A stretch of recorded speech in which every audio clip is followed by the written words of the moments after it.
Australian government की तरफ से ईयर 2026 में कितने इंटरनेशनल स्टूडेंट्स बुलाने हैं, वो तो नेशनल प्लानिंग लेवल में ऑलरेडी इन्होंने बता दिया था 2,95,000।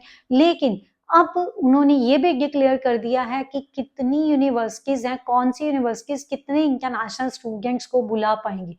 सो गाइस नंबर सामने आ चुका है, मैसिव शिफ्ट, मॉन्यूमेंट चेंज जो सामने आया आज के वीडियो में उसी के बारे में डिस्कस करेंगे, क्योंकि प्रेस्टिजियस यूनिवर्सिटी एक ऐसी है जिसमें कोई ग्रोथ देखने को नहीं मिली। दूसरी तरफ रीजनल यूनिवर्सिटीज़ हैं जिनमें बहुत ज़्यादा ग्रोथ देखने को मिली, even more than 60%।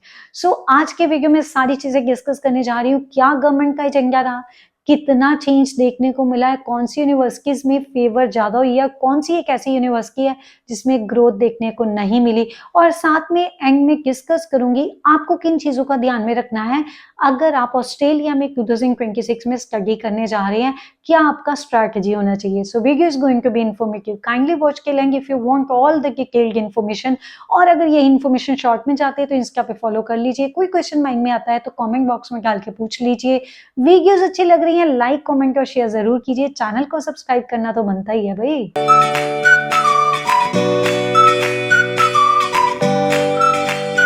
I Meenakshi from vegetarian career consultants. Discuss करने जा रही हूँ गवर्नमेंट ने क्या स्ट्रेटजी बनाई। सबसे पहले 2026 में जो इंटरनेशनल स्टूडेंट्स के लिए गवर्नमेंट का एजेंडा रहा है ना, वो ये है कि वो चाहते हैं कि ये सस्टेनेबल वे में ग्रो करे, एकदम से बहुत सारे स्टूडेंट्स आ जाए और एकदम से बहुत कम हो जाए, ऐसा कुछ ना हो।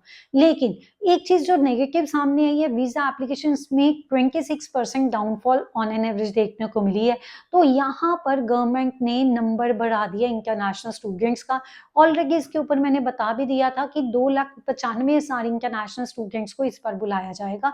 लेकिन जो यूनिवर्सिटीज को एलोकेट किया गया ना, वो उससे पहले उन्होंने यूनिवर्सिटी से उनकी ग्रोथ के बारे में पूछा, जिसके ऊपर उन्होंने जो ग्रोथ की है, यहाँ पर यूनिवर्सिटीज को प्रेजेंट करना था क्या उनका ग्रोथ प्लान रहा है। सो फर्स्ट ऑफ ऑल इसमें हाउसिंग मैंडेट था, मीन्स यूनिवर्सिटीज ने कितना अरेंजमेंट किया है इंटरनेशनल स्टूडेंट्स को अकोमोडेट करने के लिए, क्योंकि सारी चीजें हाउसिंग क्राइसिस से ही तो बढ़ी हैं। और वो हाउसिंग क्राइसिस अभी भी मुद्दा बना हुआ है, वो चाहे इलेक्शन हो या इलेक्शन के बाद हो, और इंटरनेशनल स्टूडेंट्स उसमें जो कहते हैं ना टारगेट बने हुए हैं। इसी के साथ जियो पॉलिटिक्स मीन्स कितना वो डाइवर्सिफिकेशन करते हैं इंटरनेशनल स्टूडेंट्स को लेके, उनकी स्ट्रेटेजी क्या है, उनका स्ट्रैटेजिक प्लान क्या है, उस चीज को भी फोकस किया गया है। और स्पेशल पाइवट किया गया है साउथ ईस्ट एशिया, क्योंकि काफी ऐसी कंट्रीज हैं एशिया अफ्रीका की जहां से बहुत कम इंटरनेशनल स्टूडेंट्स आते हैं। तो डेफिनेटली उनको भी बुलाया जाए ऑस्ट्रेलिया में ज्यादा से ज्यादा स्टूडेंट्स को, तो डाइवर्सिटी वहां पे बनी रहे, ये एजेंडा रहा है। अब इस एजेंडे में जो शॉकिंग अपडेट सामने आई है, वो university of Sydney, the university of Sydney ने उनकी कोई भी एलोकेशन में ग्रोथ नहीं हुई। जब हम पूरा डाटा गो थ्रू करते हैं ना, सबसे ज्यादा एलोकेशन ही इस यूनिवर्सिटी में हुई थी, लेकिन इस बार इसमें कोई ग्रोथ नहीं हुई। और गवर्नमेंट की तरफ से ये जो 3 पैरामीटर्स मैंने बताए हैं, हाउसिंग मैंडेट और डाइवर्सिफिकेशन ऑफ द स्टूडेंट्स और साउथ ईस्ट एशिया मार्केट में जो उनका एंगेजमेंट है वहां से स्टूडेंट्स का, वो कहीं पे इनको सेटिस्फाई नहीं कर पा वो या नहीं दिखा पाए। So that is why there is no growth. This is the only university out of 32 जिसमें ग्रोथ नहीं हुई, बाकी सब तो काफी ग्रो कर भी गई है। लेकिन काफी ऐसे बिग नेम्स हैं जो अपनी फेवर में सिचुएशन ले गए हैं, जैसे मोनाश यूनिवर्सिटी हो गया, university of New South Wales हो गया। अगर दूसरी तरफ रीजनल यूनिवर्सिटीज की बात करें ना, तो इन्होंने तो वो कहते हैं ना कि बाजी मार ली है।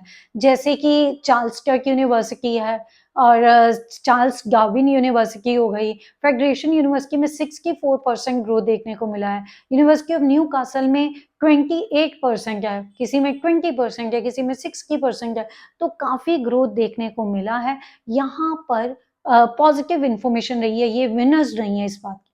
अब बात करते हैं आप एज एन इंटरनेशनल स्टूडेंट किन चीजों का ध्यान रख सकते हैं।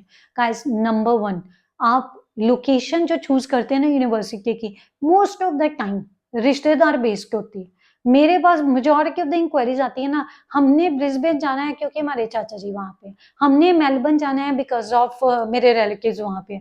तो guys rather than focusing on big macro cities, you must focus on regional area. अब रीजनल एरिया में जो रीजनल यूनिवर्सिटीज में फोकस कर रहे हैं ना, उसमें फोकस करते समय आपको ये ध्यान में रखना है कि उनका इंटरनेशनल स्टूडेंट स्ट्रैटेजी क्या है और उनको कितनी एलोकेट हुई है, मतलब कितने नंबर ऑफ इंटरनेशनल स्टूडेंट्स का एलोकेशन हुआ है। लार्जर एलोकेशन फेवरिंग यू, तो वो कैसे आपको फेवर कर सकता है, क्योंकि 80% एप्लीकेशंस जो हैं वो फास्ट प्रोसेस होंगी। वीजा की बात कर रही हूँ, आपकी वीजा का जो डिसीजन है वो जल्दी आएगा। बाकी 20% ऑब्वियसली वो स्लो करेंगे, लेकिन आपने अप्लाई अर्ली करना है, आपका वीजा डिसीजन जल्दी आएगा, आपके फेवर में सारी चीज जाएगी। और जब आप ये सारी चीज प्लान कर रहे हैं तो ये भी देखना है कि यूनिवर्सिटी का इंफ्रास्ट्रक्चर कैसा है। तो डेफिनेटली वीजा डिसीजन भी आपके फेवर में आने के चांसेस हैं, और जो वीजा है वो जल्दी भी आएगा आपका। तो ये सारी चीजें जो अपने ध्यान में रखनी है जब आप अप्लाई करने का प्लान कर रहे हैं। गाइस, अप्लाई करना है, जेन्युइन एप्लीकेशन अप्लाई कीजिए, फेक डॉक्यूमेंट्स मत डालिए। पेरेंट्स, आपको ध्यान में रखना है कि आप फाइनेंस की तैयारी साल 2 साल पहले ही कर लीजिए, चाहे आपकी आईटीआर्स हो, चाहे अपने जो फंड शो करने हैं, ये नहीं ऑन द स्पॉट इकट्ठे कर लेंगे और दे देंगे, ऐसा कुछ मत कीजिए। नेक्स्ट चीज आपको बताऊं कि जो स्टूडेंट्स हैं, आपको भी पहले तैयारी करनी है, क्योंकि आपके एकेडमिक्स जो सब्जेक्ट्स हैं, जो कोर सब्जेक्ट्स हैं, वो एकेडमिक्स होने चाहिए और उनकी स्कोर्स भी अच्छी होनी चाहिए, तभी आपके लिए बहुत फेवरेबल सिचुएशन रहेगी ऑस्ट्रेलिया में। तो इन सभी चीजों का आपने ध्यान रखना है अगर आप अप्लाई करने का प्लान कर रहे हैं। Guys, this can be a game changer because your choice of education provider is directly linked to Australian governments जो प्लान है उनका रिगार्डिंग हाउसिंग, जियोपॉलिटिक्स और डाइवर्सिटी को लेके।